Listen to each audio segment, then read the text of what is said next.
Green Thumbs and Good Vibes, your podcast all about gardening and cultivating vegetables and fruit and the sustainable lifestyle that comes along with it. We are, of course, your hosts, Colin and Mitchell, and we are thrilled that you chose to join us today. Great topic today, garden tools. We have a lot to go over, the basics, the more advanced tools, and the uses that we have for each of these different tools that we're going to go over today.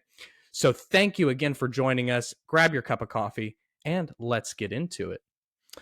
So, guys, like I said, garden tools today. We're going to start here right off with kind of our top five, or our, if we could only have five, let's say, like our five basic tools. So, we're just going to go over those.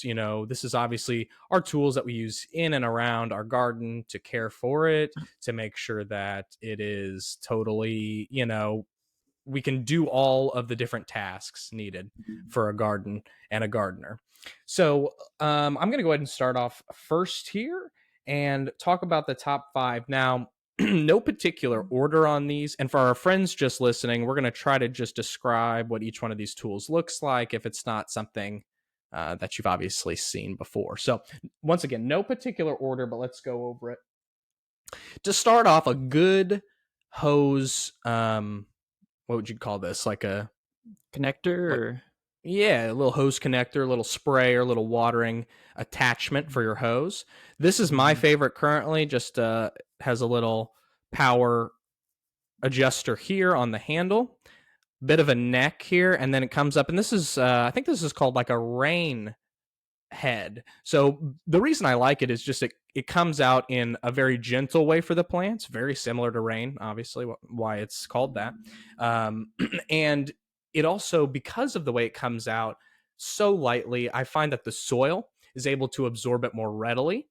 And that's why I chose that one. Next up, a good pair of clippers, I think, is always useful. So here's my pair here. Um, it is from a brand called Fiskars, black and orange, and just a nice big pair. I think this is up to 1.5 inches that you can cut with that. So that's number two. A good shovel for number three. This, I have to say, is one of my favorites. And this is a nice half shovel, half pick. And I mean, just 100 uses for this. And on top of that, it does break down and can fit into like a tool bag or, a gardening bucket or something very easily. So that is number, let's see, three, I believe. Four, we're going to go with the watering can. Here we go. I just have a nice 1 gallon watering can there with another one of those rain attachments on the head. So that's nice. And then finally, I always have a Swiss Army knife in the garden for quick harvesting or cuttings or anything like that. This one specifically, what I use most, it has a large knife and a small knife, and it has a pretty good pair of scissors. So that's the main usages or tools, I guess, that are used for the Swiss Army knife. So those are my top five. Let's go over to Mitchell for his top five. I know some are the same, some different. yeah. So over to you. Yeah, and quick question as well. For the watering can, how do you differentiate if you're going to use the hose to water something or if you're going to use the can to water something? Does it just depend on the pot size or how many things you want to water? Well, for me, it's like a kind of a unique situation. So because of my cold plunge, which if you want more information on that and more of our health kind of schedule and what we do for our exercise routines and things like that, go to the last episode, episode 6, to learn more about that. But I do recycle the water in my cold plunge, so it's not a super expensive one where everything is filtered. So every once in a while, I do have to clean out that and replace it with some fresh water. So I love having the watering can because I can just dip it in the cold plunge, get that gallon real quick, and go water the garden with that water and recycle that very quickly. So I know that that's like a kind of a very specific usage for me, but that Mm. is the main thing. Here's another way that I can kind of tell if I'm going to use the watering can or not. I have a main backyard garden. Mostly that's going to get the hose, but then I do have some newer additions in the front yard. I don't have a spigot up there, so I've got to use the watering can for that kind of stuff. So I have two 4x2 beds and then also a small strawberry bed and an herb garden up there. So, I am making 4 or 5 trips with the watering can up front to make sure that all stays watered. I also like it because I am now starting to use some organic liquid fertilizer, and that's kind of dosed out at the gallon mark. So this is 1 gallon, obviously. So that's exactly what I need for making sure that that is diluted properly. Okay, gotcha. Yeah, because I've got, well, just starting on my stuff, my watering can here. But I think you mentioned 1 gallon. This one's a little smaller than 1 gallon, and I've got a lot of indoor plants, so I'm kind of thinking of upping the size of this guy. That just so I was I just might even wondering, yeah. recommend a 2 gallon. So I also have a 2 gallon, and that is super nice. Like if you're running back to the hose a lot, or maybe your setup doesn't have a hose or something like that. Yeah, 2 gallon is they do come that big. Yeah, agreed. Okay. And number two on my list, which is definitely one of my favorites, clippers, similar to what Colin had. These, I really like these for indoor use as well. They have a little container here just to keep them safe while you're not using them. You take it off. Very easy to cut little clippings off indoor plants, or if things are bolting outside that I don't want to, you can cut that flower off as well. Number three, just a nice, I always forget what this is called, but just a little Trowel. trowel. Yeah, little trowel. Usually to, if you're bringing seedlings outside, you can just dig up a little bit of soil. It helps with that. Let's say number four, a nice pair of gardening gloves. Because when I'm out working in the garden, like using the hatchet or just something very repetitive where you're using your hands, I get calluses very easy, which aren't a big deal, but it's just kind of annoying. Gloves really help with that. And as well, I have a big patch of blackberries, and they are very, very thorny. So anytime I'm out there working with those, like every year, you need to go out there and take out the dead plants. After a couple of years, they die off, and there's always new ones coming up. But you do not want to do that with your bare hand. I have tried, and it's not worth it. Number five, I will say a nice pair of shears. These are very old and rusted, as you can see, but still work very well. um, Mainly for just killing, or not killing, but dead plants, any type of annuals. Going out there chopping off small tree limbs as well, you can use to chop off. But besides those five that Colin and I mentioned, we're also going to go through kind of different categories of tools and a little bit of the, not the necessary, but more of the a little more advanced, just things that you can start thinking about adding to your garden collection. Great. So let's go ahead and start now with like our larger tools, but still on the manual end of things. No electronic assistance or anything like that yet. So I'm going to start here with just kind of adding on a few things that I've already talked about, like maybe if we want to upgrade it, or you're looking for more options. So first off, I just want to say if we're going to have a pair of clippers, we probably are going to want a sharpener as the next thing. So here's one from Corona. I used to have a pair of Corona shears, but since those have disappeared in the garden somewhere. So anyway, but that's a good addition just so we can keep those shears looking good and lasting a long time. On top of that, I'm going to show you my secondary option for a watering attachment for our hose, and that is this guy right here. So once again, a very similar pressure control valve here on the end, but this is sort of like a fan attachment, and I find this is really good for if you have large raised beds or even large in-ground beds and they are very dry, they're in need of some intense watering.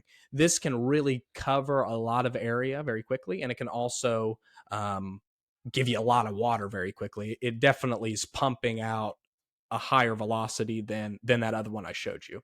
So there's a good secondary option. Obviously, we've all seen the ones with the multiple adjustments on the head, and those are great. You have your mist thing, and you have all sorts of different options with that. But I find getting a more committed head like this, you just get a better quality result in your water. That's just my personal opinion. But going on to another thing, Mitchell already mentioned a good pair of shears.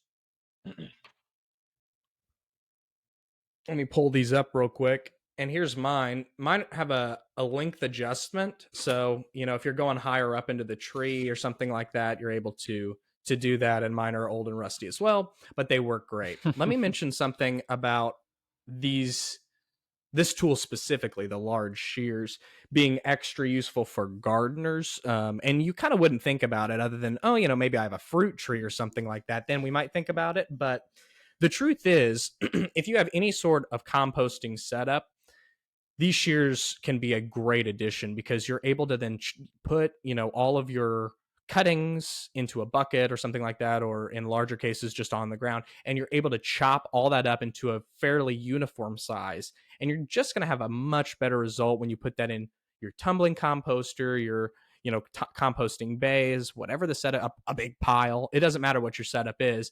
It's going to compost faster and you're going to get a better final product if you're chopping things up. So I will have more on how to advance that later on if you're really wanting to get into, you want to chop things up a little bit easier. You have a lot to chop up. We can talk about some other options, but that for a first option is great.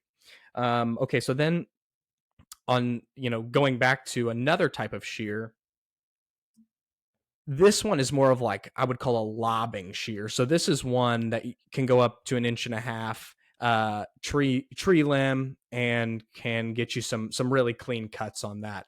So because I have 2 fruit trees and then I also have 3 additional trees that do not produce any fruit and are just like oak tree, and I have a few redwoods, that this has come in super handy for keeping all of that controlled. Another thing is, even if you don't have fruit trees but you just have some native trees like I was talking about, it's important to have an option or two to go ahead and create more sunlight in your garden space, because as those trees grow, they're going to be shading out different parts of the garden at different parts of the day. It's important to watch that and see, is this going to get in the way of my growing? And if so, is there a limb or two, small, that I can take out, safely, basically, and create a little bit better sunlight conditions. So that's something to think about too, even if you don't have fruit trees. But then, of course, if you do, you're probably pruning those once or twice a year. Great, you have a way to do that. Mm-hmm. For my very final piece here of the manual larger gardening equipment, obviously I have some large shovels, I have some hose, some things like some rakes, stiff rakes, some more floppy rakes for like leaves and mulch and things like that. Those are sort of what I would consider, fairly well known, and most people aren't going to have to worry about purchasing those.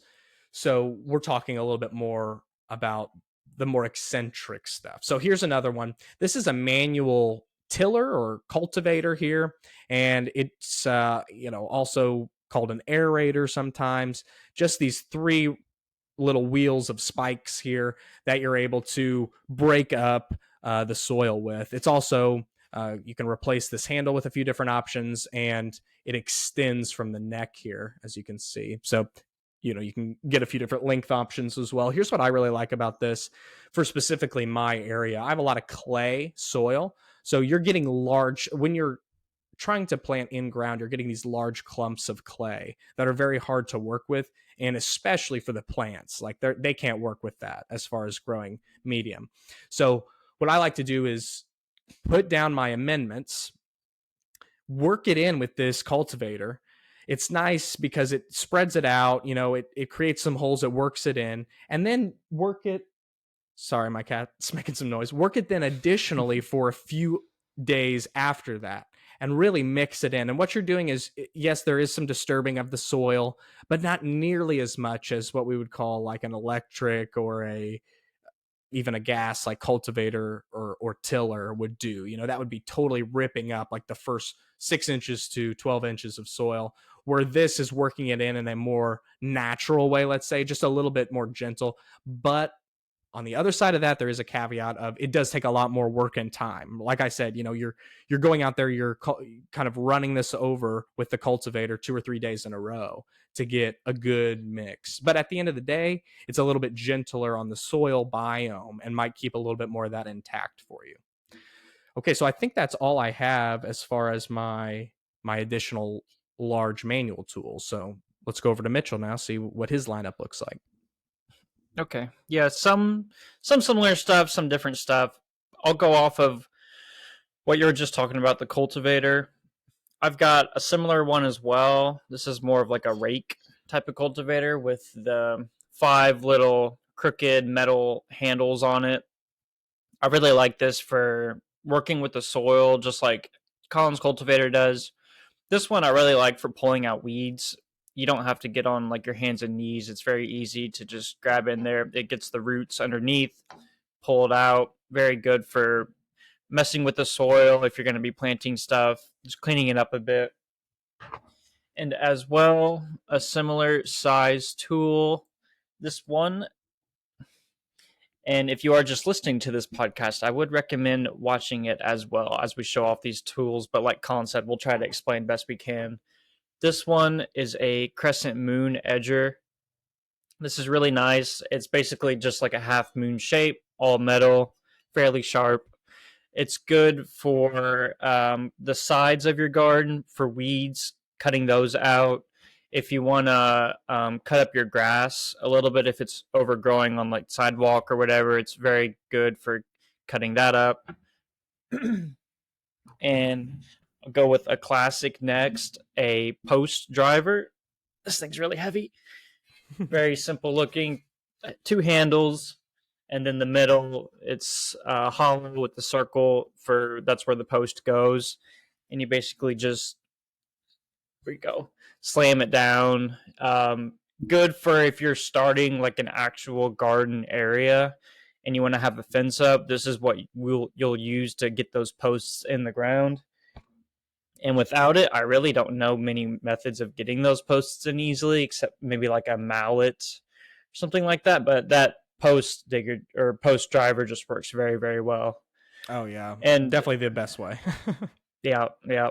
And as well, I don't have it on me here. It's big as well, but a post hole digger. I don't know, Colin. Do you have one of those with the 2 handles like the and you kind of jaws. yeah, Yeah, I basically. have one of those. Yeah, those are nice. Those are nice as well. If you know you're gonna be having to dig a lot of holes for posts.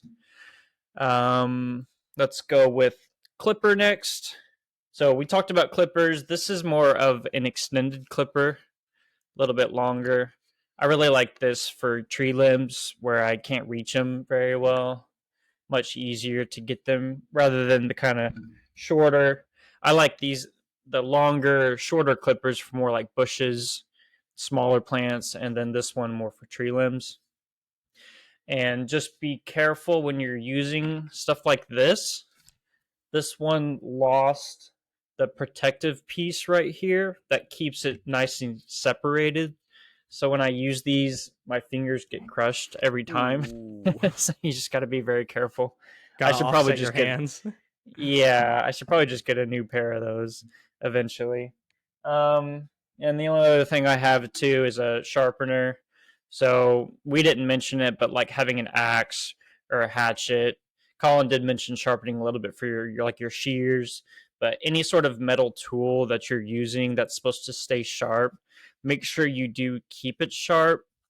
If it gets too dull, it can be a safety hazard if it, breaks, or if it, like, say you're going into wood, if you're chopping a stump or something, you don't want a big piece of wood, flying off. If you're using it more of like a hammer, if it's not sharp enough, it can cause pieces of the wood to just fly off instead of cutting it smoothly when you're working on it. But I think Yeah, that's all good tip. yeah, manual stuff for me. So we want to get into a little bit of the more electric kind of fancy stuff. Yeah, for sure. So this is even like the next level above, like the extra level. Now here we're talking about some advanced things. So I do have one tool here inside with me, but I want to talk about some larger ones that I wasn't able to bring in, but still are very useful. So talking about chopping up the compost, to go to the next level is to get something like a garden wood chipper, right? So for small limbs, like we said, of trees, also You got to think like, what else is that size? Many large plants we grow. A well-developed tomato is about the size of a small tree limb. A well-developed cucumber, maybe definitely a squash would be a well-developed squash plant. Things like this. Things like corn stalks, all of these things are going to work really well. And the one that I have, and most of them come with it's like a handle, and then it has a very precisely measured out sort of pusher, that you can, even if you had something very small like leaves that you wanted to get to a smaller consistency, you could just fill this hopper in the top with the leaves and push it down with this sort of rammer, and it will take everything and make sure that it gets down into the blades without this tool getting damaged by the blades. And so it comes with the unit so that they know, the measurement is correct on that. So I've found some really, really great results with getting one. We'll put a lot of links in the comments and in the description of this podcast so that you can go and get some of these things on Amazon, or at least look at them if you're interested in seeing more specifically what we're talking about. But the one I have has, even after it chips, it doesn't just go onto the ground, it goes into a container that's able to be moved. So you're not wasting any, it's going straight into the compost. You're not picking anything else up, it's all contained and separated. So that's a really great, and that one's electric, really great electric option.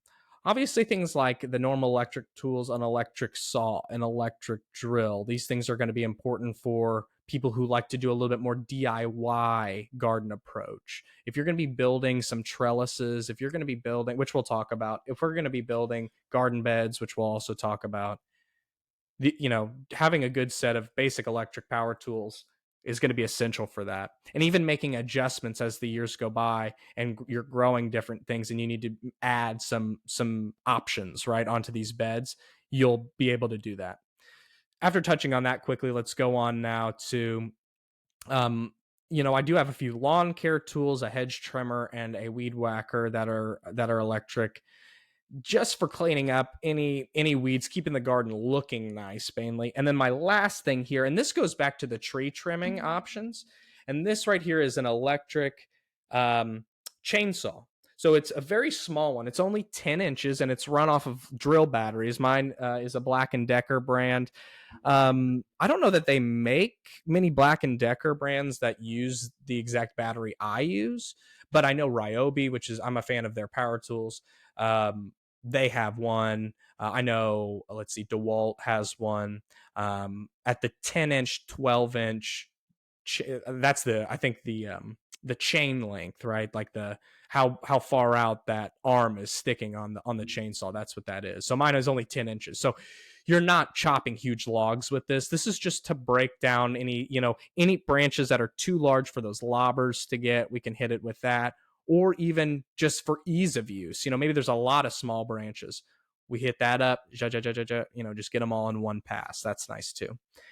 Okay, as far as the electric tools, also grow lights is an important one, that kind of goes in the electric tool. I do have grow lights in my mini greenhouse outside as well as inside. This is one that can help you extend your gardening hobby, kind of cutting out the middleman of like the nursery or wherever you go to buy these established plants, and allow you to start that all the way from seed with some grow lights. And just a small cabinet inside is all you need, or a small table inside is all you need in addition to that.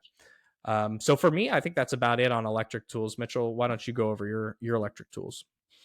Yep. Yeah, you covered pretty much everything that I have too as well. I did bring in, like you mentioned, the electric weed whacker or weed eater. Black & Decker here, and it has the battery pack on the end here. Let me just go through the whole video here, nice and dirty, because I actually use it. But this thing, I was never a big fan of mowing and weed eating, and I mean, it's still, obviously it's not super enjoyable, but with the electric tools, I feel like it's just so much more satisfying. And you don't have the smoke if you're using like gasoline going through your garden and you're breathing in the whole time. Makes it much easier. Same thing in the garage. I've got a electric lawnmower. Very nice to use as well. Probably the biggest downside of those things is if it dies, like you're pretty much done mowing for a couple hours until the recharges. So just make sure everything's charged beforehand the day before, and you should be fine. They go further than you would expect with the batteries. They're not cheap or anything, so don't hesitate to get it. And this isn't electric, but just alongside the lawnmower, I also have one of the manual lawnmowers. So when you push it, it just spins the blades automatically by the wheels moving. And I didn't know what to expect when first getting it, but it actually works pretty well. And it's nice not having to use any electric, no gas, nothing at all, just completely manual. um, the only downside of that, well, two downsides, I would say, if the grass is too tall, it has trouble getting through the grass just because it's not that strong. That's not really what it's meant for. And as well, if you have rocks or wood chips in your grass, anything too thick, it's going to completely stop the blades and you're going to have to pick it out every time. So you just medium to short grass, only grass, and it'll do super well. But no, besides that, you covered pretty much all the. I mean, I've got the electric drill, stuff like that, actual tools for like woodworking and whatnot. But yeah, for gardening, I think that's about it. Awesome. All right, we want to go over a couple other things that we sort of consider tools that are important to discuss. So we're going to discuss, like I said, trellises. We're going to discuss garden beds, and we're going to discuss some soil choices here, just very quickly. So for trellises, here are some things that we like to use. For me personally, I've started to use small wood for trellises for larger things, or anything that's vining. That might be nice, but the classics, chicken wire, tomato cages. For the larger stuff, like I said, vining, cattle panel can be a good metal option for that. Um, and then use what you have around. Look at your fence. Is there anywhere that could be utilized there for a trellis? Look at, some things you have around your house. Just a basic, dowel rod or a nice, fairly straight stick can work really well for something like staking a small tomato, staking a pepper, something like that. And, you know, once you get into gardening, you can really see some of these, the broken broom handle now becomes upcycled into the post for, the Florida weave or whatever, right? So keep an eye out. If you're an active gardener, there are many, many uses for some things that might just be laying around your house or you might, otherwise throw away and you're able to reuse them in the garden. Is there anything you have to add to the trellises, Mitchell? You pretty much covered it. I just want to show off this one that I bought Oh, yeah. from Amazon. It's called Pack of Two Wooden Lattice Wall Planter. So $30 on Amazon for two of these. And for people watching, it's extendable, made out of wood. There you go. I think this thing gets what says 75 inches tall. So Wow. I mean, a very good size for growing any sort of beans or cucumbers. And then once it's best, it's a little kind of not flimsy, but I mean, it's not the best made. So you don't want it really standing on its own. The best use for it is to put it somewhere you're happy for it to be for a while and then actually nail it into like the side of a wall and then it'll stay very, very sturdy there. Um, and like what Colin said as well, it's good to try to look around what you have at home and use stuff there. For example, I've seen people use like wooden pallets as well as sort of a trellis structure, and then also just growing plants in general. People who can you fill in the wooden pallet with soil, and then you can have plants poking out of it. So there's all sorts of ideas online for different ideas for trellises or just areas to plant plants in general. But yep, I think you covered most of it. That was really good. Awesome. Awesome. So let's go into now just a quick topic, which is just the garden beds. If you're totally new or you're looking to add to maybe some existing garden space that you have, here are your options. We are under the mindset, let's say, that organic is your best bet. So if you're going to go with plastic for the garden bed, make sure you have a food grade plastic that isn't going to leach anything into your soil and therefore your food, right? That's really important. You're going to see, if you're looking, the cheapest options are going to be plastic, right? But you're paying a cost later on, years down the line, when your soil is now contaminated. That's when you're paying the cost. So if you're going to go with plastic, go with food grade. Now, I don't have any plastic in my garden other than the things that I plant my seeds in, and those are food grade. But going into the garden, I use wood and metal. And here are your two options with that. If you're going to go with wood, you either need to go with a nice, thick piece of wood that's going to hold up to the weather for a long time, or you need to choose your wood wisely. So, your best bet for outdoor use, in my opinion, is natural cedar. That's going to last the longest outside. And I go with things that are already expected to be put to the elements, things like fence planks, things like, wood for outdoor use. Look, you'll see some pressure treated options. Look into that a little bit deeper. Sometimes there are some chemicals used in that treatment that can be eventually leached into the soil. So just do your research when it comes to the pressure treated stuff. Okay, and then steel for the metal choice. Go with a galvanized steel. That's what's going to last the longest, look the best for the longest, and once again, keep from any sort of leaching into the soil. You're going to find that definitely at places like Home Depot, Lowe's. You're going to find these corrugated panels, the wavy panels of galvanized steel. And of course, then you have the option to combine those. And so I have all of those options in my garden personally: the wood option, the pure metal option, and the wood and metal combination. So that's pretty much how I go about the garden beds. What about you, Mitchell? What do your garden beds look like? Yeah, I've just stuck with the wood option for now. So I've got about 6 garden beds in the front that are all just wood. um, and I just want to say too, Colin covered most the how to the different types of materials you can use, but I've found for me, for what to plant in the garden beds, I think it's really fun to put stuff in there that comes back every year, like perennials. Things like rhubarb, asparagus.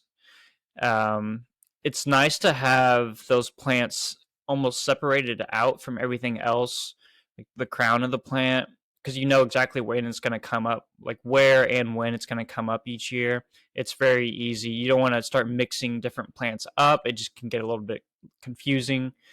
Um, I've got a very big mint bed in the front that comes up very early, stays all year long. You can have mojitos all year long. It's fantastic. Oh And as well, yeah. perennial flowers too is really nice to have. um, and you can get a little creative too, like with the wood. I've got some that are just, like a 4x4, 6x6 square, whatever. But then also do some like a 2x8 bed, so rectangles. You kind of mix and match the size depending on the size of your backyard or front yard too. You can find more creative ways, and it's going to look more pleasing with the different types of plants in there. So just highly recommend stay creative with your garden beds. But yep, I think that's it for those. Yeah, great tip. So talking about more about, like Mitchell said, going into the garden bed, what's going to go into it? I think it would kind of be a miss if we touched on the garden beds and didn't talk about, okay, for all of these different options, and also one that we haven't discussed yet, just the using your native soil, going in ground completely, with no real structure to it, that's a great option too. So what is the approach as far as soil for those different options? So what we see is basically three different gardening options. And I'm going to turn it over to Mitchell for this first one. I think he has the most experience in this, which is growing in small containers. So I would even go as far as to say like a small raised bed might even be able to take these exact same tips. But this is for container growers. So when you're going to fill your containers, Mitchell, what are you looking for in your soil selection? Um, Yeah, I'm kind of basic. I'll just go out to like Home Depot or whatever and see what they have at the time. But yeah, usually some type of organic potting mix, like from the store. I wish you could honestly test the soil before you buy it from the store. Like even just feeling it in your hand would be great. But yeah, for potting mix, if you can tell by the bag, I don't want it to have anything too thick, like not big pieces of wood chips, especially if you're growing the plant from seed. You don't want it to struggle to push through wood chips. But you want to make sure that it has some like water retention. So is that perlite, right, for water retention? And That then, that mainly helps with minerals and like breaking things up, but you're looking for things like mm, cocoa coir or like yeah. something that is like a sponge, like what's that one? Peat moss is another good one for water retention. Mm-hmm. Yeah, and I do want to get into making my own potting mix eventually, probably next year. But Yeah. but yeah, it's not. The only thing is, it can be a little expensive depending on how much potting mix you have. So look at the different stores, look at your options before you go out and buy anything. I would definitely highly recommend. Yeah, for my experience, if I'm going into, some sort of small container, definitely the exact same thing, organic potting mix. To go into more detail about what I'm looking for, I'll go to the ingredients because like Mitchell said, it would be great if they just had a little sample you could run your hands through, you could, kind of Hmm. squeeze it, maybe put a little water in it and see how it handles that, or at least just see the texture and color of the thing, right? Well, unfortunately, a lot of places don't do that. So if you can kind of pick out a few key ingredients that you like, that would be a good, kind of the best secondary option. So let's look at, okay, first we're going to pick a bag that says organic potting mix, right? I like going indoor or outdoor use. That's just my personal favorite, because then we're kind of covering all the bases, right? And you're going to get the widest variety of planting options and something like that. And also, if you're going to have extra laying around in your bag, you don't want to have to just use it for your outside stuff. If you got some house plants that need a little top off, you want to be able to throw that in there too, and you want it to work, right? So something to think about. Where is your garden, and if you're going to have extra, great. Where do we want to use it, right? So going, like I said, more into the specific ingredients, I'm looking for a very small wood chip, and then I'm looking for a lot of additives from a lot of different places that are still organic. So things like bat guano, things like kelp meal, things from the ocean, right? Things from the land. We're looking at all of these things. And then I want to see some, at least, I would say, two varieties of manure in there too. A chicken is almost always. Then we're wanting to look for like maybe a steer, maybe just some, it might just say like animal compost. That's cool too. Worm castings is a great additive. So look for things like this into the potting mix. So now let's say that kind of covers the small containers. Let's say you're more of a raised bed gardener, or we could say a large container gardener. Maybe you have a huge grow bag or something like that.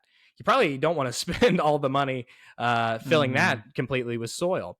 So one thing to talk about is it's good to layer large raised beds, especially if they're tall and large in size. If they're shallow and large in size, we probably just want to fill that with a good soil mix, which we'll get into in a second. But the large deep ones, we might want to put some logs in the bottom, some sticks, some leaves, some unfinished compost, things like this. Get your, maybe even just some fill dirt from the land if you have that laying around. Get your level, excuse me, of the raised bed up high before you start adding the soil, with the exception of keeping the top 10 to 12 inches totally clear of any of that larger debris, and make that solid soil, because that's where most of your plants, most of your roots are going to live. And then the rest is sort of going to decompose over time and turn into soil anyway. But you're not breaking the bank to fill these things. Now, when we do talk about the soil mix, here's I'll start with this one as I do more raised beds. Here's what I go for. I'm going to be mixing up um, some really high nutrient dense additives into what I would call something like a fill soil. So here's specifically what mine looks like. I get a 3 cubic foot bag of, it's fairly low quality, but it is organic. It's just called Soil for Gardens and Flowers, I think is what it's called. It has a lot of wood chips in it. We're talking about a bigger container here, so a little bit larger particulate, I think, is okay. So it has a lot of wood chips in it, and it's like I said, it's fairly low quality, but you're getting a lot for a low price, so that's good. So we're starting off with that, and then for every 1 or 2 bags, so that's 3 to 6 cubic feet of that, I'm adding in a cubic foot of cow manure, steer manure, a cubic foot of chicken manure. If there is, sometimes there's even another manure that's escaping my mind right now. Horse, which I live on a horse farm, we're able to utilize that. But then also just bags of compost. If you aren't making your own compost, go ahead and grab a 1 cubic foot bag of compost, right? Mix all of that together. Another thing sometimes I add is it's just called amendment. And this is going to come with some things that might just be missing from those manures, some like potassium from like biochar and different things like that, just to up everything and kind of up the availability. We got a cat issue here. Up the availability of all those things to the plants, right? So we're mixing all that together. You might want to add in some perlite, of course, add in some of your native soil, and then at that time put it into your raised beds. So how do you handle topping off your raised beds, Mitchell? Yeah, she's so close to pushing that plant off the table. It's already fell off once. I don't think Oh it can no, survive I another know. fall. Um, yeah, no, I think you covered it very well. I'll just mention a little extra. If you're growing like specifically for succulents, there's a whole different type of soil for succulents. Mm. It's the difference between succulent soil and regular soil is that it basically drains quicker. Succulents don't want to be sitting in water like regular plants do. And then as well, for fertilizer, me personally, I usually just kind of go with the basic Miracle-Gro fertilizer. There's probably a better organic. Well, Miracle-Gro is organic, but I'm sure there's better options. And I find for fertilizers, you just want to be careful about how much you use. Definitely, I usually, now that I'm more experienced with it, I usually use on the lower end of what you need because less is more. I think for fertilizer, if you do too much, you're gonna burn your plants and they're gonna die right away. Um, it's like what Colin said for the raised beds. I highly agree with, and as well for wood chips is usually what I like to top mine off with. Mm. And for those, there's very good options around your town of how to get wood chips. Places, I believe, like Home Depot and Lowe's, if you reach out to like their wood department, sometimes they'll be willing to give you wood chips just for free. And then certain, I can't think of it. I feel like there's other, like tree trimming businesses. Um, Whenever they're in season, you can reach out to them, and they'll. That's how we got a lot of the wood chips here at my place. There was a tree trimming company going around the neighborhood giving really good deals. Everyone was having a tree cut down, and they have to move those wood chips, 10-15 minutes away to a location and then come back. But I told them, hey, just drop them off in my front yard. And they were like, this is awesome. Sure. And I got just a massive, like too much wood chips completely for free. So look out for that as well. And then as well for soil, certain like construction places, this is a little weirder to reach out to, but there was the city I'm in, Evansville. They had a construction project and they were moving a bunch of soil, and I saw a huge pile of soil just sitting out, and I reached out to them and they're like, yeah, just come by and take as much as you want. So there's a lot of free options too if you can, talk to different businesses around the city. Just keep an eye out and see what works for you. But yeah, I think that covers it. Great. So there's really only one other way that you'd go about planting, which is the direct in-ground method, which is really actually fairly similar to the raised bed. But here's what you're going to want to look at. Everyone's going to have different native soil. So look at what is yours lacking. Is it tough to hold on to water, or is it very clay where it's like it only holds on to water? It has a tough time draining.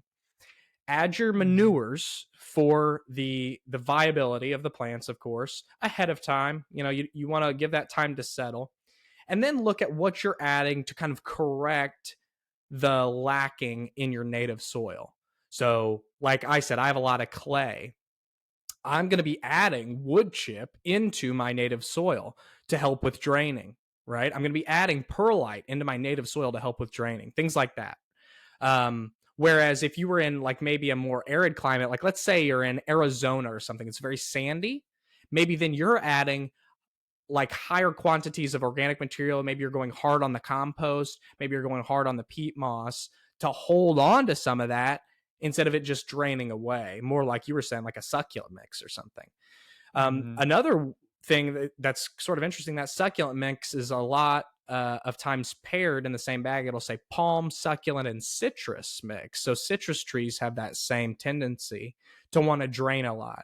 So if you're putting a citrus tree in a container, let's say, make sure that container has a high quantity of wood chips or something like that citrus mix so that it's draining heavily. But back to the in-ground. So you're going to want to put all that in, do some research on your native soil, or just go out there and do some hands-on research and figure out what you need. And then you're going to want to work that in, mix that in with something like we talked about earlier, like the hand cultivator, or something more powerful like a tiller even, and get that kind of homogenized into a nice mix that is 6 to 8 inches solid in the soil. And then once the plants get past that, they're established enough to work with a little bit more struggle in their conditions and work with the native soil. So I have actually not had much experience with the totally in ground. I've only set it up now for this summer for the first time, but I'm letting you know this is the method I'm using and the method that I've heard that works best for initiating this. After that, we might just be topping it with compost once or twice a year, a hefty layer, and then it's good to go. So what's your experience with in-ground, Mitchell? Yeah, I'll just add to that. Definitely do research about the type of plant you're putting in the ground. I think the most obvious example of something being specific is like blueberry bushes. They like a very acidic soil. So there's tools to test the pH of your soil, and then there's ways to change that pH. So I think the most obvious example that I always hear about is pine needles. If you add those to the soil, it's going to make it more acidic. And then I'm sure we'll get into it in a different episode about specifically how to plant, but just do a little research about how to make the rows for your plants, how spaced apart they need to be across from each other. So, and I like to put leaves on top when I plant the plant. I don't like to have the bare soil exposed after I plant the seed in the ground. I feel like if it rains, it's possibly getting like discharged from the ground. So I just like to be a little careful about that. But yeah, also doing in-ground planting kind of for the first time where I'm doing a bunch of stuff. So very interested to see. Both Colin and I, we're starting some corn inside, and then we're going to start some corn directly outside, and we're going to test the differences, and we'll let you all know how that goes. Yeah, and corn's a great option for in-ground as it's, a grass, right? Mm-hmm. So, So it's going to love grass it. loves everything. Yeah, But anyway. unfortunately, yeah. Yeah. All right, guys. Well, we hope you enjoyed it. A lot of information to digest after that one. Look in the description for a few, important links to some of our favorite tools we discussed today. And think about using those, our affiliate links there, because that does help us out. Well, we hope you enjoyed this podcast, and we will see everybody next time for some more fun talk about garden or lifestyle. All right. See you guys. Take it easy.